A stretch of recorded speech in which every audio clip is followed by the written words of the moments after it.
Senhoras e senhores, sejam muito bem-vindos a mais um episódio do Pod Lei, o podcast que traz o conhecimento em suas mãos. Hoje, em nosso podcast, vamos trazer um assunto muito interessante, a nova Lei de Licitações, a Lei 14.133 de 2021.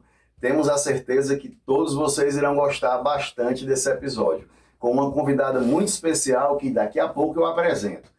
Antes, vamos agradecer aos nossos patrocinadores. Primeiro, a Pinheiro Neto Advocacia, um escritório que atua principalmente nas áreas do direito médico, direito de saúde, contratos, cobrança, recuperação de crédito, licitações, direito do consumidor, responsabilidade civil, terceiro setor, ONGs e organizações sociais. Agradecemos também ao curso Direito nas Mãos, um curso que está trazendo um super curso de ação monitória. Está em vias de ser lançado. Fique atento. Você não pode perder. Você vai aprender muito sobre ação monitória com o curso Direito nas Mãos. Vai ganhar muito dinheiro se souber usar isso com os seus clientes. E também lembramos a todos vocês de contribuírem com o GEON, o Grupo de Educação e Estudos Oncológicos. Não esqueçam, o GEON é uma SDM, é um SEBAS e é uma OCIP. E é cadastrado junto à UFC como um projeto de pesquisa da UFC. É também cadastrado junto ao CNPq, Pesquisa contra o Câncer na área de neoplasias. Você pode ajudar o GEON através do programa do aplicativo Sua Nota Tem Valor. Você se cadastra no Sua Nota Tem Valor, escolhe o GEON como a sua instituição de contribuição e pede para colocar o seu CPF em todas as notas dali em diante. E então, além de estar concorrendo a prêmios, vai estar ajudando o GEON e ajudando a combater o câncer. Contribua com o GEON. Pessoal, apresento para vocês agora a nossa convidada. Hoje recebemos a doutora Andréa Duarte. Ela é advogada, diretora jurídica da Ceará Prev, sócia fundadora da Duarte Advocacia, especialista em Direito Público, em Administração Pública, é mestre em Criminologia com ênfase em Licitações e Contratos pela Universidade Fernando Pessoa de Portugal. Possui grande experiência na área empresarial e na área de Administração Pública. É coordenadora da pós-graduação de Gestão da Administração Pública no sentido único e tem uma grande experiência em licitações públicas. Com vocês, doutora Andréa Duarte. Eu estou muito feliz com o convite. Muito obrigada por participar, por poder esclarecer, né, sobre a nova lei de licitações e contratos, para que as pessoas entendam e, ao mesmo tempo, vejam a importância da capacitação, a importância do que a nova lei pode trazer, a transparência que ela vai trazer e tudo mais que eu possa para esclarecer sobre esse tema. Que bom, doutora. É muito bom receber você aqui, Andréa. Obrigada. Não esqueça que a caneca é uma lembrança do adorei. podcast, viu? Para você levar. Obrigada. Tome a água toda para poder levar a caneca. Doutora, eu começo te perguntando. A gente selecionou algumas perguntas, fez aqui algumas perguntas, então começo te perguntando. Por que as licitações são fundamentais para os processos de contratação pública? Porque, é assim, se você não tivesse uma licitação, o que ia acontecer? Você ia dar preferência às pessoas do seu interesse, né? Então, é uma forma de dar isonomia para que todos tenham a mesma oportunidade, ou seja, que possa vender ou prestar um serviço à administração pública, ou realizar uma obra para a administração pública. Esse é o motivo principal das licitações, da ocorrência de ter uma licitação. E nos casos em que há dispensa de licitação, mesmo assim, a lei prevê que haja uma certa concorrência, uma certa busca por um melhor preço, algo desse tipo, ou simplesmente o ente público compra de quem quiser devido à questão da agilidade? Com a lei 866, você poderia escolher. No caso, ainda está podendo escolher quem você quer comprar ou quem quer que preste o serviço para você. No caso, município, estado, né? Ou a União. Só que a partir do momento que for utilizada a nova lei de licitações, já não é assim. A dispensa, no caso, você é publicado antes, a dispensa é eletrônica, né, com a nova lei de licitação. São 3 dias antes que tem que ter essa publicação para dar oportunidade a outras pessoas participarem. Então, ela funciona meio que um convite. Você vê aquela publicação, você envia a sua documentação, a administração pública vai olhar qual é a proposta mais vantajosa e vai contratar. Não como ocorre na 866. Na 866, realmente, ela olha sobre o cadastro dela de fornecedores ou prestadores de serviço, e aí ela escolhe um e aquele ali vai prestar o serviço ou vender, fornecer algum material para ela. Eu já trabalhei no setor público, no jurídico de setores públicos, e muitas vezes a gente elaborava editais de licitação e eu questionava por que não se fazia o edital de técnica e preço ao invés do edital só de preço. Eu me lembro de uma vez que eu finquei o pé e quis fazer um edital de técnica e preço para aquisição de canetas, porque iam adquirir canetas, e aí eu peguei e levantei a questão e disse, olha, se a gente for adquirir canetas, vão acabar adquirindo canetas de marca ruim pelo menor preço e essas canetas não vão durar quase nada. Quando quase todo mundo sabe que a Compacto, a Bic, por mais que sejam um pouco mais caras, duram muito mais. Então você faz um edital de técnica e preço e coloca, aí questionaram, e o que é que vai colocar para aferir a técnica? Sei lá, bota alguém para poder escrever não sei quantos metros, quilômetros, um caderno inteiro da caneta para ver qual é a caneta que vai falhar menos e ali servir de alguma pontuação, né? Então, isso poderia ser mais utilizado pela administração, a questão da técnica e preço. E pelo menos eu via antigamente e vejo hoje, já do outro lado da cerca, né? Hoje já advogando na questão de licitação, que a questão da técnica e preço é muito pouco utilizada. Isso é verdade, doutora? É porque, assim, a técnica de preço ela é utilizada realmente para a tomada de preço, né? Que ainda existe na 866, já não mais na nova lei de licitações, que é a 14.133. E, no caso, também para a concorrência. Só que o que é que acontece? A técnica de preço, ela torna o certame de uma forma mais restritiva, certo? Porque se é só para comprar um produto, no caso aí seria um pregão. Então ele já não pode ser utilizado a técnica de preço, que é um bem comum chamado, né? E o que é que poderia para ajustar esse bem vir de qualidade? Você pode botar, por exemplo, se uma marca X, vou dar um exemplo, a Bic, você não pode botar marca, mas você pode botar semelhante, equivalente. Se você utilizar a palavra semelhante ou equivalente, dá a entender que a qualidade da caneta que você quer, pegando pelo exemplo que você deu, é de qualidade equivalente ou semelhante à da Bic. Então, você vai ter aquele produto de qualidade. Isso é muito utilizado em produtos de saúde, no caso de hospitalar, né? Colocam odontológico. as medidas, né? E eles botam, por exemplo, tem aquelas bolsas, né, de colostomia. Colostomia, exatamente. Essas bolsas, elas têm umas muito boas, mas tem umas que são ruins. Então, o que é que elas fazem? O hospital já tem uma noção, né, o secretário de saúde ou até mesmo a pessoa dele de confiança tem uma noção qual é a que é boa. Então, ela bota da marca X ou equivalente. Se ele botar a palavra equivalente ou semelhante, não tem problema, os tribunais não vão questionar. Agora, se ele não botar, aí vai ter o questionamento, porque aí você está restringindo que só a marca X atende a sua necessidade. E não é. Igual a marca X, tem várias. Entendi. Tão boas quanto. Doutora, e me diga uma coisa, dispensa de licitação e inexigibilidade de licitação, são duas coisas diferentes. Isso. Qual a diferença entre elas? É porque a dispensa, ela tem duas formas, né? Tem a dispensa para a questão de locação, que ela é dispensável, e tem a dispensa em questão de valores ou a questão de emergência e calamidade pública, né?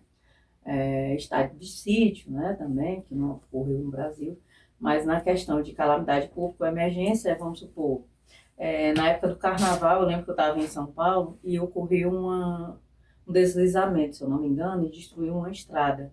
E nessa estrada tinha que ser feito o mais urgente possível a obra para poder as pessoas ter a locomoção, né? Ou seja, a mobilidade. Aí, nesse caso, você pode fazer uma dispensa por emergência ou calamidade pública, a depender do caso, né? Que são muito próximos. Já no caso de valor, vamos supor, na antiga lei era 17.600 para compras e serviços comuns, normais, né? Normais que eu digo que não seja engenharia. Uhum. E para serviço de engenharia e para obras, 33 mil, que é 10% do valor do convite, certo? Então, no caso, nesse caso aí, você poderia, se não atingisse esses valores, você poderia fazer uma dispensa pela questão do valor. Na nova lei, ela já aumentou e já acrescentou. Ela foi para 100 mil para serviços de engenharia e obras e serviços e manutenção de veículos. Acrescentou o serviço de manutenção de veículos. E 50 mil para a questão de outros serviços e fornecimento, né? Compras, no caso. Só que, o que foi que a nova lei trouxe? Ela trouxe um reajuste. A cada ano, no dia 1º de janeiro de cada ano, tem um aumento. Ou seja, em 2021... Que não tinha, né? Que não tinha. 2021 foi a vigência da lei, né? Foi publicada a lei em 1º de abril de 2021. Em 2022 já teve um aumento. Esse 100 mil foi para 108.080 reais, e se eu não me engano, mais ou menos isso. E no caso de compras foi para 54 mil. Uhum. E nesse ano de 2023, 1º de janeiro de 2023, já teve outro aumento. E assim vai sucessivamente. Isso é muito interessante. Então, isso aí foi uma coisa que foi interessante mesmo. Muito interessante. Porque vai chegar um momento que ela está acompanhando, é como se ela acompanhasse o mercado. Sim, sim. Né? Não sim. ficou estagnado. Sim. Principalmente de saúde, né? Que tem uma inflação gigantesca. Exatamente. Inflação gigantesca. Alimentos também. Alimentos. Né? Hoje está tudo com inflação. Hoje está tudo com inflação. Doutora, me diga uma coisa, a pergunta que não quer calar. Quando a nova lei entrará em vigor? Será que alguém pode dizer? Bem, segundo a medida provisória, né? Até hoje, né? Até hoje, às 6h15... Na medida provisória ela vai até dezembro de 2023. Né? Então, a partir de janeiro de 2024, começa a valer somente a nova lei. Até agora. Como você está dizendo, né? Até agora. Até agora, né? Pode ser que amanhã mude tudo. Pode ser que daqui a meia hora saia uma nova medida provisória mudando tudo, né? Exato. E o que é que significa, o que é que quer dizer, né? Muita gente pergunta, muita gente fala sobre isso, o período de interstício legislativo. E durante esse período, quais leis estão em vigor e como isso afeta os procedimentos de licitação? Quando foi publicada a nova lei, ela trouxe que do artigo 89 ao 108 fosse revogado de pronto, né? Ou seja, da 8666. Da 866. Então, esses artigos eles falam sobre crimes de processo, né? No processo, no caso de licitação, os crimes que possam ocorrer. Então, ela simplesmente revogou, até porque os crimes passaram a ser com o Código Penal, os crimes em licitação, né, com a nova lei. Já ela permitiu que durante 2 anos fosse utilizado, você podia optar ou pela 866 ou pela 10.520, que é a lei do pregão. A 866, para quem não sabe, é a lei de licitação, a 10.520 é a do pregão e a 12.462 é a da RDC. Ou seja, regime diferenciado de contratação. Essa lei foi na época da Copa, que era para a construção dos estádios.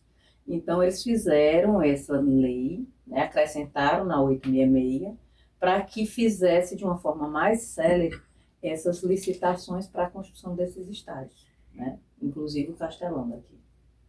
daqui de Fortaleza.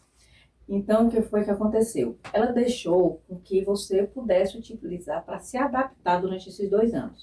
Ou seja, 1º de abril de 2023 era para estar valendo somente a nova lei. Só que, de acordo com a medida Como era 1º de abril...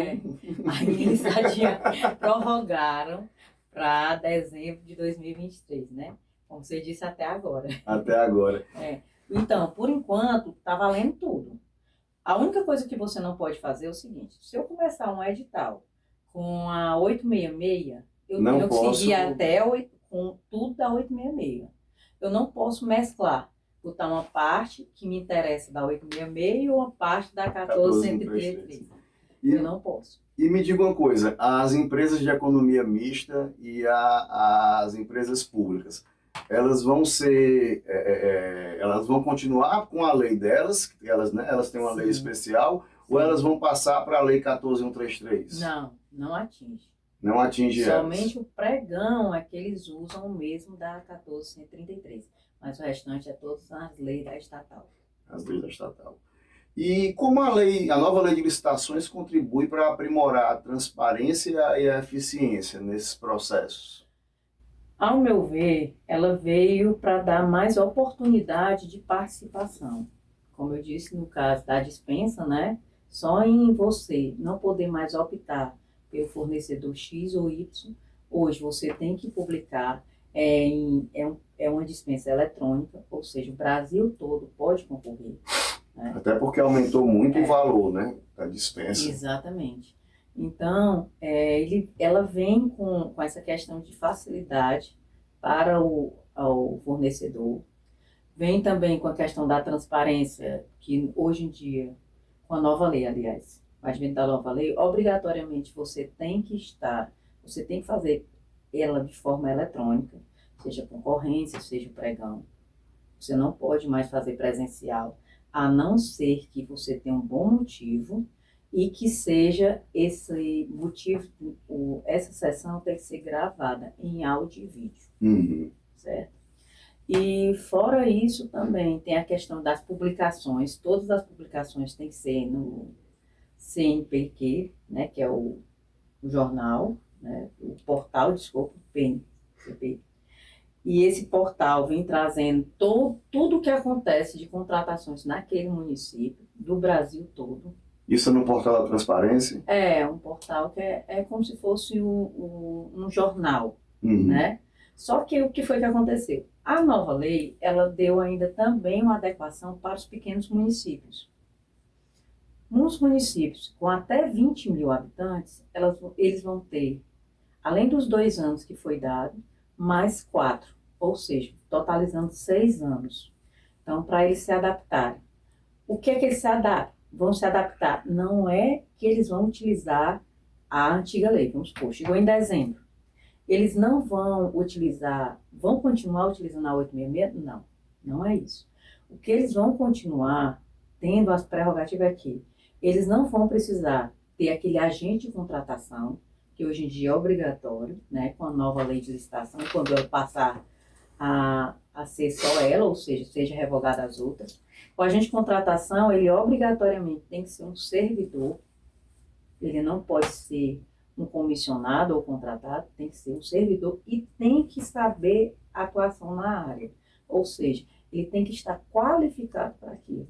Já o agente público, que é como se fossem os membros da licitação, né? Eles vão funcionar mais ou menos como isso. Esses agentes públicos, o que é que eles vão fazer? Eles podem até ser comissionados, mas preferencialmente também servidores públicos. Então, esses municípios pequenos, eles podem ainda continuar com aquela comissão de licitação que a gente conhece atualmente. O que é que vai favorecer também esses municípios nesses mais 4 anos, né? A contar com esse ano também. Eles vão também poder continuar publicando em diário oficial, né? E diário oficial da União, do Estado, município ou jornal de grande circulação, né? Como eles vêm fazendo atualmente. E também tem a questão da licitação ser presencial. Eles poderão fazer em exceção, essas licitações presenciais. Mas eles têm que justificar o porquê que foi feita essa licitação de forma presencial e tem que gravar em áudio e vídeo. Entendi. Doutora, quais são as principais mudanças trazidas pela Lei 14.133, além dessas que a doutora já elencou? A primeira coisa foi a mudança na forma, as fases da licitação.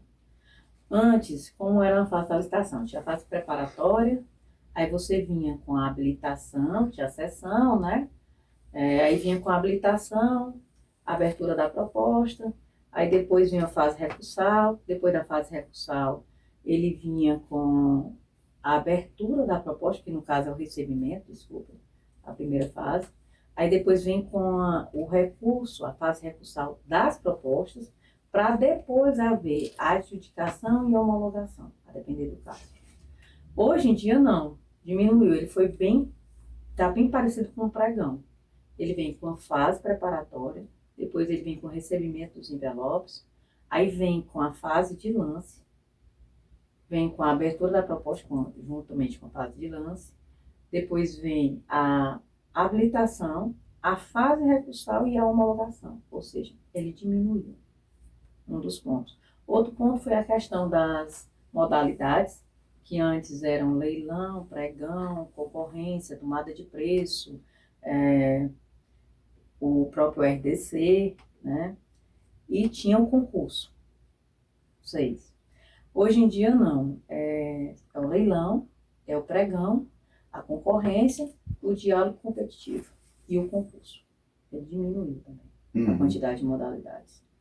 E para alguns determinadas licitações aqui são utilizadas, por exemplo, concurso é utilizado só na questão de, não é o concurso que a gente faz concurso para poder entrar na administração pública, e sim um concurso de um modo que você vai ganhar um prêmio, né, ou uma remuneração para aquilo, e também outra modalidade que é pouco utilizada, assim, vai ser o diálogo competitivo, que são para inovações, né, principalmente de tecnologias, e a questão do leilão, que é uma coisa que é o inverso do pregão, né? O pregão é o menor lance, o leilão é o maior lance. Seria a administração vendendo alguma coisa. Exatamente. Que são a alienação. Outro ponto que aconteceu foi, antes na Lei 866, a alienação de imóveis era feita através de concorrência. E bens móveis era feito através de leilão. Com a nova lei, tudo é feito através de leilão. Né? Não existe mais essa parte da concorrência. Doutora, quais são os benefícios trazidos com essas alterações e os desafios trazidos com essas alterações? Eu vejo que os benefícios são os melhores. Eu acredito que só veio para... Na realidade, a forma que acontece na nova lei já é a forma que já deveria estar sendo praticada há muito tempo, porque a nova lei nada mais é do que os julgados dos tribunais de contas.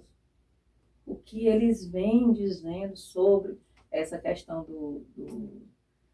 de acordos, de julgamentos que venham ocorrendo nesse tempo todo. Por exemplo, eu sempre falo, a antiga lei, a 866, é de 93, então de 93 para cá teve várias mudanças. E o direito da gente é de acordo com o costume, né? Começa com o costume e aí vai. Então, foi um costume de tantos julgados de uma forma e eles juntaram e criaram e só colocaram a nova lei. É como se não tem nada de novo. Se você ler... adaptando os julgados para dentro da lei. Foi. Entendi. De tanto se praticar, eles não, vamos fazer uma nova lei e botar o que vem sendo praticado. Porque para não ter aquela interpretação divergente, tipo, mas a antiga lei está dizendo isso, mas nessa aqui, eu vou dar um exemplo bem simples. Na antiga lei, na 866, que ainda está sendo praticada, ela diz que você não pode contratar a preço zero, né? Por conta da execuibilidade. Daí ok. Só que a nova lei permite. Mas a nova lei permite, porque está escrito lá, mas há muito tempo isso já vem praticando. Ora, o que a administração quer? Quer a proposta mais vantajosa. Nem sempre é a mais barata. Ok. Só que essa mais vantajosa, se a pessoa que vai prestar o serviço, no caso, a empresa ou uma própria pessoa física, uma pessoa jurídica ou física, se ela tem condições de praticar aquele serviço ou fornecer algo que geralmente é serviço por um preço zero, por que a administração não vai contratar? Às vezes até porque quer fazer o serviço, às vezes, né?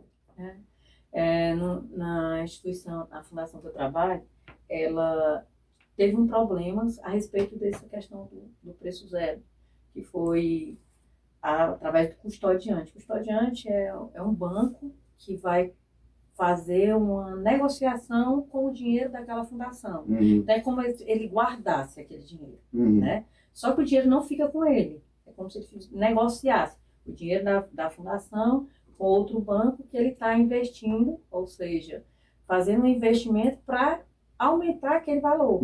Só que essa contratação não era feita, porque todo mundo ficou na questão da 866 que não permitia, por conta do preço inexequível. Ele diz que até 70% é preço inexequível. Então, passou daí, segundo a lei, passou daí, tudo é considerado que a pessoa não vai prestar o serviço. Então, não pode contratar. Só que os julgados vêm dizendo, se eu estou dizendo, o que os tribunais estão dizendo? Dizem, se eu estou dizendo que eu vou prestar o serviço, por que não? Se você não conseguir cumprir, existem as multas, penalidades. Existe a advertência, existe. Eu acho que às vezes tem gente que vai querer fazer até para ter o certificado, a certidão de que prestou serviço para o ente público, para dali em diante começar a poder concorrer em serviços mais interessantes. Talvez tenha gente que faça nessa intenção. E eu não acredito que ninguém vai trabalhar de graça. Né? Então, se eu estou com preço zero, em algum ponto eu estou ganhando, nem que seja uma promoção ou uma questão de publicidade do meu serviço para querer conseguir mais clientes. Por puro diletantismo mesmo, a pessoa quer fazer porque tem uma vontade. Quer atuar na própria administração pública, porque um dos quesitos que você deve ter é que você já presta serviço à administração pública. Uma pessoa que está começando é complicado, porque ela tem que prestar o serviço para a administração pública ou com a administração privada, sem problema nenhum. Só que ela sente uma dificuldade quando é só a administração privada. Porque tem editais que, por mais que seja restritivo, mas isso existe. Eles botam que é só você ter um atestado com a administração pública. Na realidade, isso não existe, não pode. Mas que tem editais que vêm isso tem. Sim. Então, a pessoa que nunca fez, como é que vai ter? Não concorre. Então, no caso, às vezes a pessoa se sujeita a algumas coisas para poder... As licitações para a contratação de advogado é dessa forma. Eles exigem que você já tenha prestado. E aí, quem nunca prestou, como é que vai concorrer? Não tem como concorrer. Aí o cara tem que ir lá no preço zero para ver se consegue ganhar, para ver se tem a primeira vez. É mais ou menos por aí. Para poder você continuar no ramo. Doutora, além da Lei 14.133 e da 8.666, que outras leis continuam e continuarão válidas no contexto das licitações? Quais são as outras leis do imbróglio licitatório que vão continuar permeando a nossa cabeça, né, de advogados que atuam na área? Até dezembro, a 10.520, né, que é a Lei do Pregão, de 2002, a 866, de 93, que é a Lei de Licitação e Contrato, a do RDC, né, as estatais vão continuar, mesmo com a vigência, ou seja, com a revogação das demais, que aí não é só com as empresas estatais, né, ou seja, sociedade de economia mista, empresas públicas, né, e é só. Acredito que até dezembro, a partir de janeiro, fique só a 14.133. É a 13.303, né? A lei de licitações das estatais, né? Exatamente. Certo. E, doutor, e qual é o papel do pregão eletrônico nesse novo cenário legislativo? O papel do pregão eletrônico, na minha opinião, é o melhor possível. O pregão eletrônico, ele dá a oportunidade a todas as pessoas participarem. Você não tem a despesa de ter que ir até o município. Não tem aquele perigo de, por exemplo, há casos, né, pelo menos julgados do tribunal, que o município X favoreceu ao fornecedor X, ou então favoreceu o fornecedor da sua cidade, né? Até acredito que para poder ficar o dinheiro lá no município, né? Gerar dinheiro no município. Só que as empresas, a licitação é justamente isso, para que o teu município tenha uma maior vantagem na contratação, ou seja, será uma contratação mais vantajosa. E no pregão, obrigatoriamente, tem que ser o menor preço, né? Então, o pregão eletrônico vem com isso, vem a transparência, vem a questão da competitividade, vem a questão também de você não ter como adiar tudo que você está adiando ali, está em tempo real, está sendo gravado praticamente, né? Porque tudo está na internet e ali qualquer pessoa pode ver que esteja participando. Entendi. E quais são as principais dificuldades em relação à capacitação dos servidores e à estruturação dos setores de licitação nos municípios com relação à nova lei? Quanto às pessoas, no caso, as atuais comissão de licitação, né? Porque o Ceará, ele infelizmente, poucos municípios estão praticando a nova lei de licitação. Parece assim que não acreditam que a nova lei vai ter vigor realmente, vai acontecer, vamos dizer assim, né? Ou é como o brasileiro, fica esperando até a última hora. Uhum. Mas o que eu vejo de dificuldade são a questão do próprio prefeito, que ou não quer investir, ou acredita que não há necessidade. Mas eu sinceramente acredito que esse pensamento não é dos melhores, porque a sua comissão ela tem que estar, que no caso agora vai ser agente de contratação e agente público, eles têm que estar totalmente antenados com a nova lei, até porque eles têm que ter qualificação. Hoje em dia, a nova lei ela obriga essas pessoas a terem a qualificação, né? Ou seja, antigamente tinha o pregoeiro e o presidente da comissão de licitação, tinha que ter formação para poder exercer esse cargo. Só que são raros os que têm. Uhum. A nova lei, aí o que acontecia com a antiga lei? É uma coisa, como eu venho dizendo, ficou em julgados e aí não tinha nada escrito. O que foi que a nova lei veio? Ela escreveu, dispõe que você tem que, o seu agente de contratação, os seus agentes públicos têm que ter qualificação para exercer essas funções. Entendi. E quais são as estratégias que esses municípios podem adotar para superar essas dificuldades? Contratar pessoas que tenham capacidades para poder capacitar esses servidores, né? Dizer assim. Tá antenando, tá colocando essas pessoas para estar fazendo curso junto aos tribunais, exigir que essas pessoas façam cursos, né? Tem que também colocar essas pessoas para poder fazer cursos junto a instituições que deem certificados. Então, infelizmente ou felizmente, é investimento. Para tudo para estudar, para a gente estar onde a gente está, a gente tem que investir bem.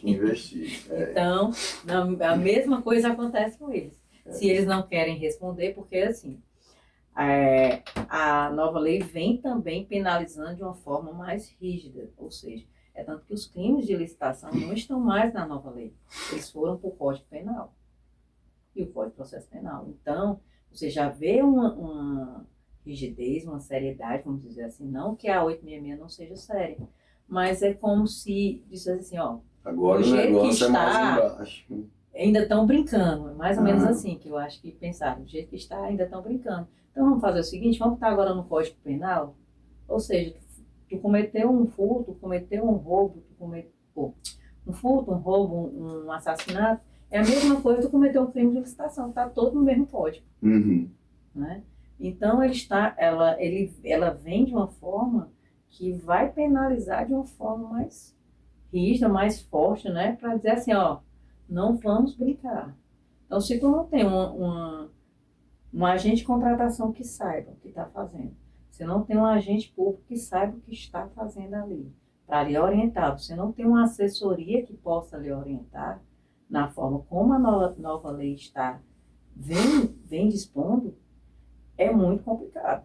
Porque, assim, acredito eu que você não queira ser prefeito ou governador. No caso, governador não, porque os estados já praticam a nova lei de licitação. Né? A União também só pratica a nova lei de licitação. O próprio estado do Ceará ele só pratica a nova lei de licitação, não existe mais a antiga lei. Ou seja, a 866, que não é antiga, né, porque ainda está em vigor, e nem a 10.520. Então, no caso, só são os municípios mesmo, principalmente o do Ceará. Então, essas pessoas, acredito eu, que ainda queiram continuar se candidatando. E isso causa nota de inexigibilidade, ou seja, você vai ficar inelegível para poder concorrer às novas eleições, né? As eleições que vocês queira participar, fora as suas contas desaprovadas que também causam isso, né? Então você não pode concorrer. Então acredito que seja complicado a pessoa não pensar no amanhã, que é o que a maioria de nós fazemos. Nós fazemos o quê? Pensamos no hoje, esquecemos do amanhã. Só que o amanhã, fora multa, fora risco de, até mesmo, infelizmente, de prisão, né? De tudo, porque é recurso público. Recurso público é complicado. Sim. E quais são os exemplos de boas práticas ou casos de sucesso aqui em municípios no Ceará que você conhece? Eu, particularmente, conheço o município de Fortaleza. Né? Assim, outro que pratique a nova lei de licitação, não sei. Com a antiga, assim, até porque, assim, com relação a 866 e a 10.520, eu não sei me dizer assim, quais são os municípios que têm boas práticas. Na realidade, eram para todos terem boa prática, né? Mas que venham aplicando a nova lei de licitação com o município de Fortaleza. Esse eu tenho certeza. Entendi. Me diga uma coisa, Andréa, quais são os impactos na competitividade e na participação de empresas locais que a nova lei pode trazer? Eles também vão ter que se capacitar, né? Porque o que é que acontece? O município... Eu pensei que ia facilitar a vida deles. Não, porque eles vão para o pregão eletrônico, né? A maioria são pregão eletrônico e a concorrência também é eletrônica. Não vai existir mais essa questão presencial. Então a pessoa vai ter que, no mínimo, saber como proceder para participar de um pregão ou concorrência eletrônica. Até a própria dispensa também, que é eletrônica agora. Então, nesse caso, por exemplo, um município pequeno, que às vezes você tem a prática de assim, não, a gente se acerta, a gente faz isso, não, faz de um jeito, com um jeitinho, não vai existir mais. Porque você vai concorrer com o Brasil todo. Entendi. Não tem mais facilidade. A intenção da nova lei é essa, a transparência e a isonomia entre a participação. E como é que ela busca fomentar essa transparência e também a eficiência e a competitividade nas licitações? Justamente por tornar elas eletrônicas. Então, na hora que eu torno essas modalidades só da forma eletrônica, eu estou abrindo para todo o Brasil. Ou seja, eu não tenho a despesa de ter que ir até o município ou ter o problema, vamos supor, eu mandei minha documentação pelo Correios, não chegou a tempo, né? Ou a prefeitura X diz, não chegou a tempo aqui não, chegou depois. Então isso não vai mais ocorrer. na hora X, no dia tal, vai acontecer o pregão, ou a concorrência, está todo mundo ali na internet e vai. O único problema é a falta da internet, mas o resto, ao meu ver, só veio a facilitar para as pessoas. Porque você pode, é igual, por exemplo, no meu caso, sou advogada, e você também quando teve a época da pandemia, né, que a gente trabalhou de home office, Sim, que fazia audiência de casa, coisa sim. parecida, você não gastava gasolina, você não tinha aquela questão de ficar o tempo todo na espera, sim. né? Você poderia fazer algo. E hoje até já tem momento. várias fazendo audiência assim. Coisa que eu nem gosto muito, não vou nem mentir. Então, muitas vezes, o que veio a acontecer? Esse pregão eletrônico vai facilitar, por exemplo, eu posso concorrer a mais de a minha empresa, no caso. Vamos supor, sou uma empresa e quero participar de uma licitação X. Eu posso concorrer à licitação X, à licitação Y, sem eu ter nenhuma despesa com o meu pessoal. Cada um fica no seu computador participando daquela licitação. Não vai mais precisar ninguém viajar com pasta vazia para participar de licitação. E nem participar de licitação com pasta vazia. Outra economia também com a questão de cartório. Também. Autenticação. E me diz uma coisa, de que maneira que a nova lei está incentivando a participação da sociedade civil no contexto das licitações? Existe essa preocupação da nova lei, da participação da sociedade civil? Na realidade, a grande preocupação da administração pública é com a população, né? A sociedade. Então, ela preza pela sociedade. A lei, infelizmente, a gente arranja brechas e muda. Mas a intenção da lei de licitação sempre foi a participação da sociedade. Ela é sempre em prol da sociedade, para que ela tenha os benefícios. É tanto que foi criado, todo município tem obrigatoriamente o portal da transparência, em que no portal da transparência tem que ter as licitações que estão acontecendo, não só as licitações como de um todo, a forma da administração, seja pagamento, seja a parte contábil, a parte de licitação, a parte jurídica, tudo tem que ter no portal da transparência. Leis, né? Tudo que envolver o executivo e o legislativo tem que estar nesse portal da transparência, que é justamente para poder a população ter acesso. Então, ela acessa esse portal da transparência, seja do município dela, seja da Câmara Municipal daquele município, ela queira ver. Então, todos os gastos vão estar ali. E ela pode denunciar a qualquer momento. Tanto os tribunais de conta, como o Ministério Público, como o próprio juiz mesmo. Entendi sim. E me diz uma coisa, quais são as disposições da nova lei em relação à sustentabilidade e à responsabilidade socioambiental nas licitações? Existe essa preocupação? Não, assim, existe a preocupação sempre na lei, foi vamos supor, ele sempre foi atrás de colocar a questão da sustentabilidade, né? Mas não que tenha uma obrigatoriedade na lei vindo ou dispondo sobre essa questão. Mas, assim, em razão do meio ambiente, por questões ecológicas e tudo, é interessante que o município dê preferência ao material sustentável, tudo que seja que em prol do ambiente. Mas não que venha alguma coisa dispondo essa obrigação. Então, esses aspectos não são considerados na avaliação das propostas e contratação de fornecedores? Não. Aí vai pela a questão mais vantajosa. Entendi. Até porque, quando é elaborado o projeto básico, o termo de referência, né? Ou até mesmo a questão de uma obra na elaboração daquele, que vem o projeto básico também da obra e o projeto executivo, obrigatoriamente você já vem trazendo o que é que você quer. Ou seja, o que é que o município quer? Então seria um papel que caberia ao município quando já fosse fazer a licitação. Não há uma obrigação da nova lei em falar sobre isso. Não.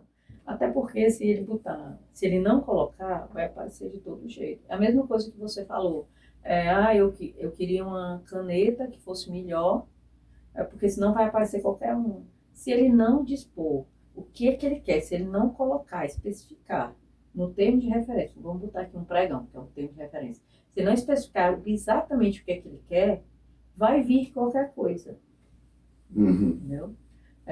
Tem até uma história que se conta que a pessoa foi pedir um papel higiênico e não botou. E como deveria ser a especificação do papel higiênico? Então, a maioria dos cursos, quando você faz de licitação, ele conta essa mesma história, parece que é assim, coisa batida. E ele conta que o papel higiênico foi até o Tribunal de Justiça, fez, e quando fez esse pedido, só botou assim, papel higiênico. E você sabe que o papel higiênico tem vários. Até aquele vermelhão. Exatamente, e foi o que apareceu. E foi o que ganhou, que é o mais barato, né? Se você for pela lei do pregão, ele disse para você que era o menor preço. Então, se é o menor preço, então ela não tem muita opção. Agora, quando ela especifica o que é que ela quer, aí ela vai tirando. Porque, como eu disse, a proposta mais vantajosa não quer dizer que é a mais barata. Sim, ela tem que se adequar ao que eu estou precisando. Técnica e preço. Aí a maciência é testada. Aí vai dizer, por exemplo, folha dupla, folha quádrupla. Então vai ficar branco, como é que quer? Especificou tudo. Aqueles produtos que apareceram, bateu com a especificação, bateu com a prova. Isso ocorre muito, mais ou menos por você que é técnico e preço, na questão da merenda escolar. Que obrigatoriamente você tem que fazer a prova. A prova, exatamente. Você tem que ser atestado pelo nutricionista. Pois eu, quando eu fiz essa licitação, botei um bocado de gente para escrever. Rapaz, o povo ficou com raiva de mim, viu? Foi um bocado de caderno sendo escrito para escolher essa caneta. Teve gente que ficou com raiva de mim. Teve gente que ficou com cãibra, que não aguentava mais escrever. Dizia, quem tinha que estar escrevendo isso aqui era tu, não era eu não. Mas acabamos selecionando, na época, a caneta boa.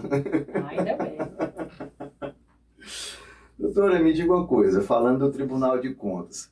Qual é o papel do Tribunal de Contas no controle e fiscalização dos processos de licitação? Total. Ele é o principal, vamos dizer assim. Eles que fiscalizam, né? Tanto que para você lançar uma licitação, obrigatoriamente você tem que estar no portal, no site do Tribunal de Contas, né?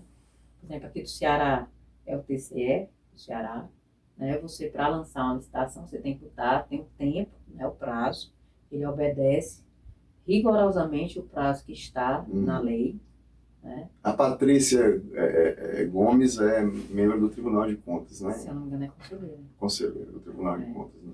E eles são bem rigorosos com isso. Eles fiscalizam e vêm intensificando essa fiscalização. É tanto que se você mandar, por exemplo, eu denunciei, eu sou da sociedade, denunciei o município X, porque eu achei que a licitação, determinada licitação, teve restrição na participação. Você nem se preocupe se você mandar. E outra, você não é obrigado a se, como é que eu digo, você pode fazer de uma forma anônima, né? Você pode fazer essa denúncia e é de uma maneira bem simples para o tribunal. E eles vão averiguar, para saber se realmente o que estão denunciando tem cabimento. E a primeira pessoa que ele pergunta é o município. O que foi que ocorreu. Aí eles pedem cópia, pedem tudo, vão averiguar se estão todas as peças, né? Porque tem as instruções normativas das peças que obrigatoriamente tem que estar no site. E é um site organizado, né? O do TCE é um site organizado. E assim, são 20 anos, né? Para ser arquivado um processo no TCE. Mas eu acho que em 2017, foi 18, eles estavam fiscalizando combustível, em 76. Aí você me pergunta, mas não são 20 anos? Pode até ser, pode até ser não. São 20 anos, mas nada impede que eles fiscalize mais tempo. Uhum. Entendi. E como é que a jurisprudência do Tribunal de Contas influencia nas decisões em caso de licitações e contratações públicas? Antes mesmo de se levar ao Tribunal de Contas, quando a gente tem uma decisão da comissão de licitação, junta-se uma jurisprudência, isso consegue influenciar a decisão num recurso hierárquico, num recurso administrativo? No caso do licitante. Sim, no caso do licitante. Com certeza. Você tem algum exemplo de algum caso que aconteceu contigo, que gostaria de compartilhar, sem dizer o cliente, claro? Eu, na realidade, eu trabalho mais na área com os municípios. Uhum. A minha formação é mais sou advogado municipalista. Sim. Então, eu já vejo, vamos botar do outro lado, vou ver do lado do município. Ah, certo. No caso, quando está na fase de recursal e a pessoa junta algum ato que a comissão ou o próprio pregoeiro... Então você recebe mais os recursos hierárquicos. Equivocou naquela decisão, ele tem que voltar. Ele pode voltar à decisão a qualquer momento, sem problema nenhum. Então, se ele viu, a pessoa juntou lá, que o que ele decidiu não está de acordo com a jurisprudência do TCE, por exemplo, daqui do Ceará, então juntou, viu que a história é a mesma, obrigatoriamente essa comissão tem que acatar, ou esse pregoeiro tem que acatar aquele recurso e voltar à participação dessa pessoa, seja ela tenha sido desclassificada na época da abertura das propostas, ou se ela tiver sido inabilitada na fase da habilitação.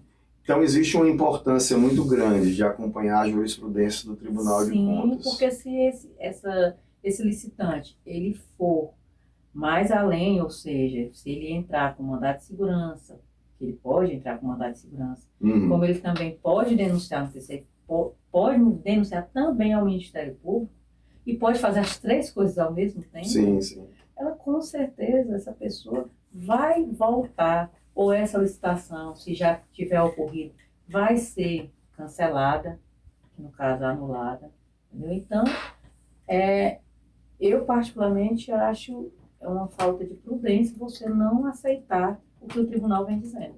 Então, se ali virou uma jurisprudência, é porque é o entendimento. Então, não tem como mudar.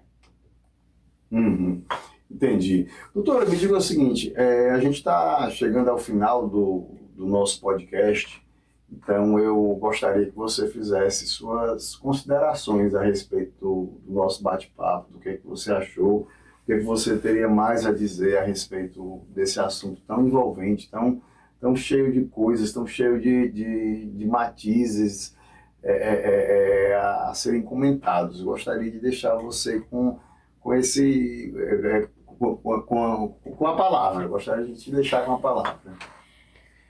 Eu fiquei muito feliz com a participação, com o convite, até porque esse é um tema de suma importância, na minha opinião, tanto para os prefeitos, como para a população, como também para os servidores que atuam com as licitações, né, que fazem, ou seja, metem a mão na massa. E o que eu tenho a dizer é que essas pessoas se capacitem, exijam do seu prefeito que façam essa capacitação, porque tanto respondem os prefeitos, como respondem essas pessoas que participam, que no caso, atualmente ainda é a Comissão de Licitação e Pregoeiro, mas que vai passar a ser o agente de contratação e os agentes públicos. A população também, ela tem que ficar de olho no portal da transparência, que foi o que nós falamos aqui, como era que ela podia atuar, porque ali você vai ver os gastos daquele município, se não está tendo uma falta de gerência, ou uma falta de cuidado com o dinheiro público, com os recursos públicos. O que é interessante trazer por essa nova lei são todas essas questões, essa questão da punição, que ficou mais rígida, né, como eu disse, e que, para mim, eu acredito que você está trazendo uma coisa que é importante, não só para quem trabalha nessa área, mas para de um todo, de uma forma. No todo, porque, querendo ou não, são recursos do nosso município, do nosso estado, do nosso país, né? E isso aí influencia em tudo, influencia na saúde, influencia na educação, influencia na questão da ação social, né? E que, quando o recurso é mal gerido ou mal aplicado, inclusive através das contratações, se essas contratações não são de formas corretas, ou contratam pessoas que não vão prestar os serviços, essa comissão e esse prefeito, ou esse governador, no caso, que não acontece tanto com o Estado, é mais a questão de municípios mesmo, ou até o presidente de Câmara, né, que também pode ocorrer, essas pessoas elas têm que estar sabendo o que está acontecendo para poder aplicar e não sofrerem com essa não aplicação, com essa omissão. Assim. Então, eu fico muito feliz de estar participando e estar ajudando, de certa forma, né? E quantas vezes você me quiser, pode chamar que eu venho. É um prazer saber disso. Fico muito feliz em receber você aqui. Assim, foi um bate-papo muito legal.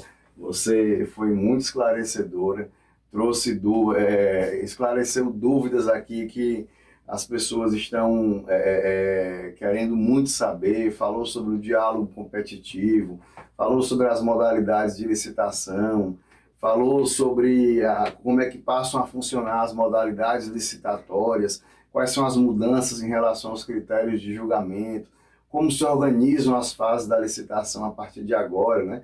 Todos os novos processos licitatórios já serão feitos com a nova lei. Tudo isso a gente tratou nesse nosso bate-papo. Foi muito legal. Eu agradeço demais você ter aceito o convite, André. Agradeço demais ter aceito o convite. A caneca é um mimo do podcast e fico muito feliz com a sua vinda para cá. Bem, pessoal, a gente fica por aqui hoje. Peço a vocês que assinem o canal, curtam, comentem, compartilhem e enviem aí o podcast para os amigos de vocês. Por último, agradecemos aos nossos patrocinadores, Pinheiro Neto Advocacia, um escritório de advocacia que atua na área de direito de saúde, principalmente, cobrança e recuperação de crédito, direito dos contratos. Agradecemos ao curso Direito nas Mãos, que está lançando um top curso de ações monitórias e também tem alguns materiais à venda no seu site www.direitonasmãos.com.br. Tem lá um produto chamado TCLE Master, que você vai adorar. E também lembramos de contribuir com o GEON através do aplicativo Sua Nota Tem Valor. Até mais, pessoal. Assina, curta, comenta, compartilha. Valeu, até mais.